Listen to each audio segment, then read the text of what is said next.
Hey guys, welcome back to Coffee and Questions. I'm so glad you could join us today for a little bit of time of discussion, a chance to maybe relax and to ask some of these questions that are rattling around in our minds and we're trying to find the answer to.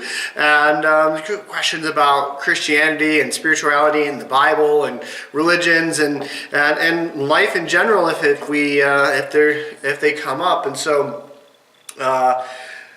I was thinking about today, and I know I told you last week that we would talk about the illustration, the story about the blind men and the elephants.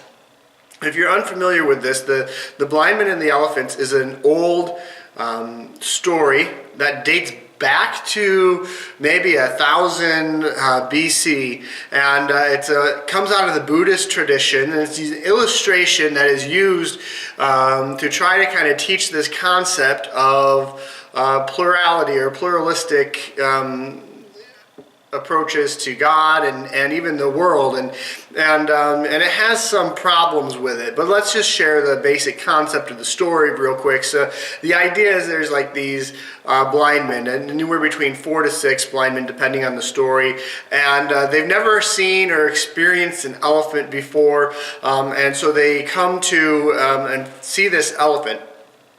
And they decide we need to figure out what this is. And so they all reach out to touch this elephant in different parts. And so the one touches his ear and says, oh, the elephant's a lot like a fan. And another touches his side and says, oh, no, the elephant's a lot like a wall. And one grabs a tail and the elephant's a rope, or the trunk and the elephant's like this big snake, or the leg and it's like a pillar or a tree. And so they all touch this different part of an elephant, and each part, each one is convinced that the elephant is just like this particular part of it. The one touches the tusk, and it's a spear. An elephant is a lot like a spear. And then at some point in time, depending on how the story is told, but typically by the end, there's a Raja, a king, or with his whole court of people around, and they cry out, and the king cries out and says, no, the elephant is this large 4-legged animal, and the moral of the story, and I'll read you one. This story has been, like I said, bouncing around for up to 3,000 years at this point in time. But in like 1870s or so, this guy named John Godfrey Saxe wrote a poem about it, calling it a Hindu fable. And he tells the story about the blind men, and then he writes a moral to the story, and he says, so oft, you got to remember, I'm sorry guys, this is an 1870s poem, so you just have to deal with the wording, all right? So oft in theologic wars the disputants, I ween, rail on in utter ignorance of what each other mean, and prate about an elephant not one of them has seen.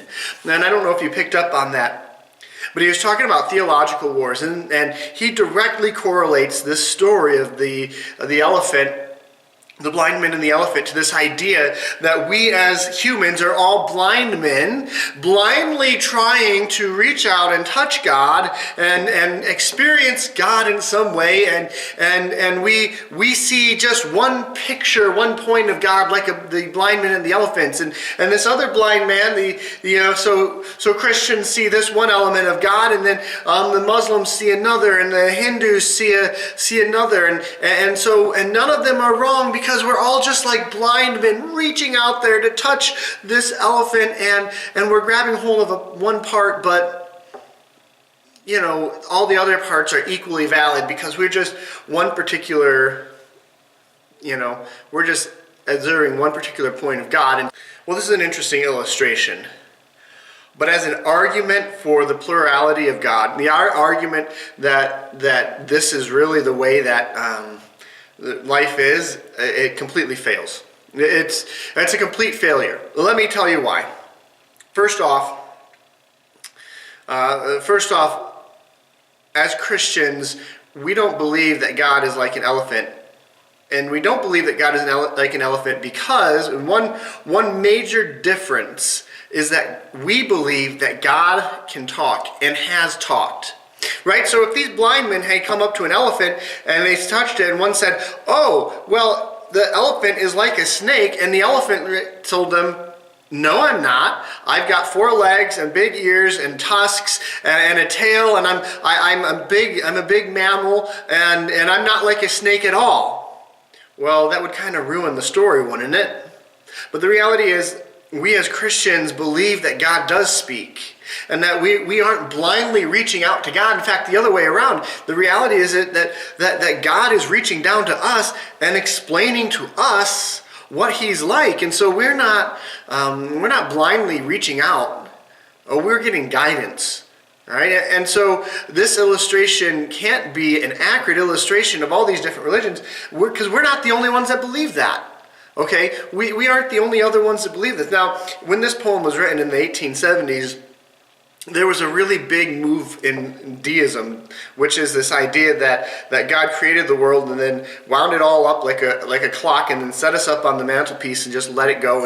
And he's not really there anymore. He exists, but he doesn't interact with us. There's no influence, and so we can just make up whatever stories we feel like about God and turn them into what we want. But that's not the God of the Bible.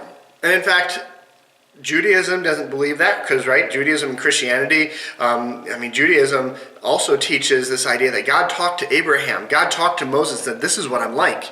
And so when in Christianity, we believe that Jesus is the Son of God. He is the way, the truth, and the life, and no one comes to the Father except through him. And that if we have seen Jesus, we have seen the Father. Well, those are very, very clear pictures of who God is. It doesn't leave us groping blindly in the dark. So this does not work to say that we can, that makes sense. Now I can believe in whatever religion I want to believe in, and I can take a part of this one and a part of that one and put them together, and it'll be fine. No, it doesn't work that way. It's not that simple. Secondly, another problem is that, did you notice when people tell this story, they think that, every one of those blind men were right. They were true. They were accurate in what they said. Right? They were accurate in what they said. They couldn't see all of it. No, every one of those blind men were wrong. All right? This story should encourage us to continue searching to really understand and know fully the truth, instead of taking in this this postmodern view that we can't actually know what the real truth is because it's impossible to accurately describe it. We need to be better at examining the truth so that we can accurately describe it, because the truth is out there and we can understand it and we can know it. All right? And so each one of those blind men weren't right in their own way. Each one of those blind men were utterly wrong until they were corrected by the Raja, which brings me to the third point, which is the incredible arrogance of this story. Because the idea is that they're saying, you can't know what God is really like. Like, all of these great people that have been involved in your religion are wrong. They can't really know what all of God is. But I stand in a position where I am privileged enough to see the whole elephant and tell you that you're all trying to reach the same place, the same thing, and you're just like blind men groping in the darkness. That is a very arrogant claim. Extremely arrogant.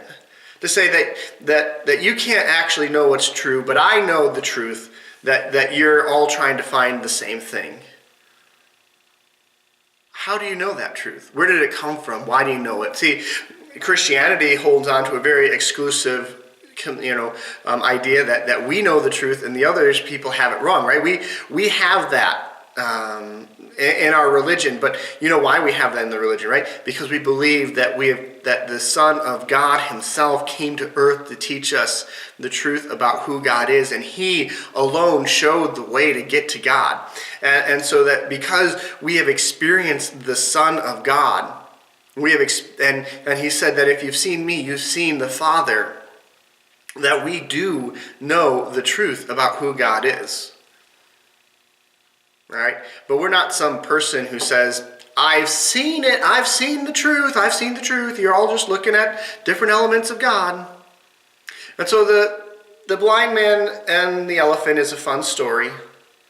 And does it teach us some truths? Sure, it does teach us some elements of truth that we need to be quick, that we need to be good at listening, that we need to be good at examining the truth and trying to determine what the real truth is, what it does. But the claim that all truth is impossible for us to understand, and that we are all trying to, reaching out and experiencing different parts of God, that's not accurate.